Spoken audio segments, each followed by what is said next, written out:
All right, so today we're diving into something that um, I think a lot of you out there learning English are going to relate to. Yeah. We're talking about really understanding spoken English, Yeah. like going beyond reading and writing and being able to follow a real life conversation.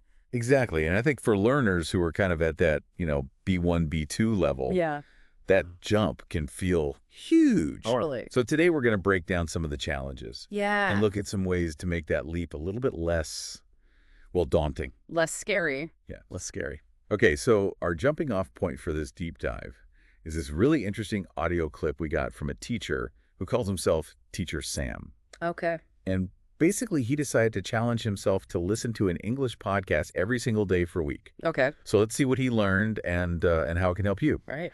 So one of the first things Teacher Sam talks about, I'm sure you've experienced this, is just the sheer speed Oh, yeah. at which native English Yeah. speakers talk. It's like they're on fast forward sometimes. It's like a torrent of words. Right. And it's not even just the speed. It's also the way that sounds kind of blend together in what we call connected speech. Right. So a word that you think you know Yeah. might sound completely different when it's spoken naturally. Like what?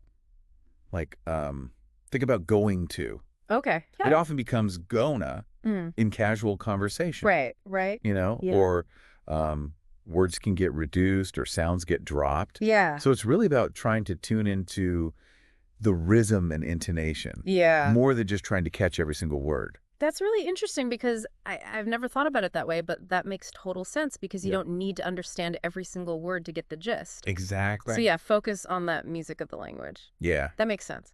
Okay, so then another thing that Teacher Sam ran into, which I know is a big challenge for a lot of learners, is slang and idioms. Oh my gosh. Yes. So like, you might know all the individual words, Yes. but then somebody uses a phrase that just throws you completely. And it makes no sense. It makes no sense.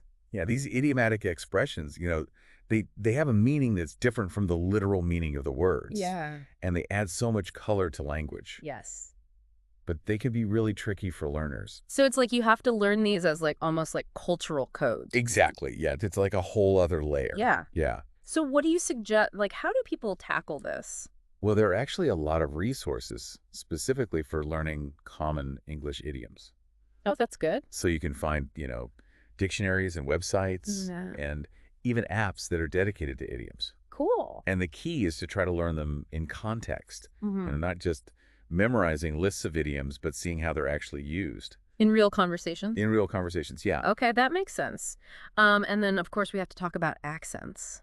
Oh, the accent. Because, I mean, English has so many different accents. So many. And Teacher Sam talks about how this was a big challenge for him. Yeah. And it's understandable because we often get used to hearing English spoken in one or two main accents. Right. So when you encounter something very different, Yeah. like say a softer, more melodic accent compared Yeah. to one that's like really clipped and, Yeah. the same word can sound completely different Right. and it can be really difficult to understand.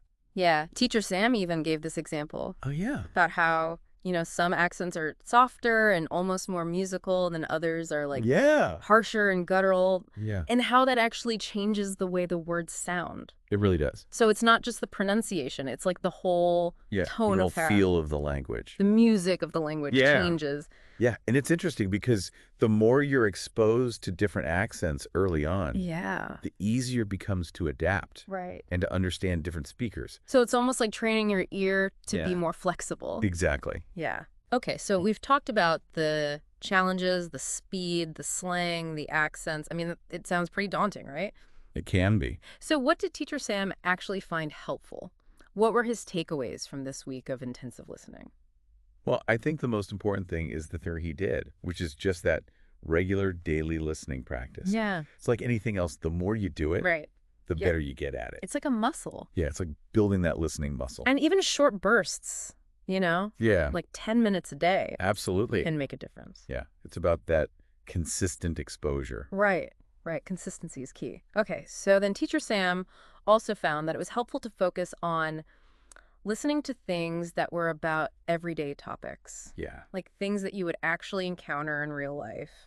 yeah. It makes sense, right? Yeah. Because you're more likely to need to understand those things. To like shopping, Shopping, ordering food, talking about hobbies. talking about your interests. Yeah. Things that come up in everyday conversations. Right. I mean, I guess when you're listening to those kinds of conversations, you're also picking up vocabulary and phrases Right. that are And relevant. you can actually use. To your life. Yeah, it's not just about memorizing words in isolation. Yeah. It's about seeing how they fit into real-world situations, Yeah, which makes them so much easier to understand and remember. exactly. Okay, and that leads to the last thing I wanted to touch on, which is that Teacher Sam really emphasized the importance of learning those practical everyday phrases Yeah. that you would actually use in daily life. Like what kind of things?